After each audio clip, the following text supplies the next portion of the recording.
Bakit hindi niyo batiin si Catherine Bernardo at saka si Mark Alcala? Bakit? Eh kasi kuya, may video, confirm. Brenda, dapat ang unang mong binabati si Nay OG. Ayun na nga kuya, congrats. Bakit? Di ba kuya, hindi ko unang nabalita yan? Ay, Oo. In fairness, binabanggit naman tayo ng iba. Pero syempre, hindi naman para tayo ay magbunyi habang wala pang kumpirmasyon o denial mula sa may katawan ika. Hintayin natin si Catherine at si Mark Alcala kung sila ay aamin na.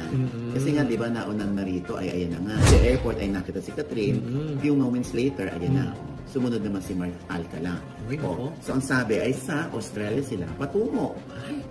May makakuha kaya ng picture sa kanila or video na nasa Australia? Ayun na nga, yan ang ating aabang na. Siyempre, pasensya na, Catherine, magsikat ka, di ba? Kung si Mark Alcala lang nag-iisa dyan, eh, siyempre, di naman masyadong mapipicture si Mark. Kaya lang nga, meron ng idea yung mga tao kung sino naliling sa'yo, kaya hinanap nila at andun na nga. Oo, di ba? Ay, nako. Ito na yung closest dun sa hinahanap na resibo ng mga ibang hindi pa naniniwala no? Na baka nga sila. Oo, ito nga, no? So, sinasabi nga ng iba na pabor daw ito kay Daniel Padilla. Bakit? Kasi nga daw, si Daniel Padilla, kung binabansag ang red flag, mas red flag daw tong si Mayor. Bakit naman? Kaya nga, wala, nababasa ko lang yan sa mga comments, pero hindi naman para husgahan natin yung dalawang lalaki, di ba? Oo, alam mo naman, ngayon lang nauso yung red flag, green flag. Oo, di ba? Kuya, teka muna.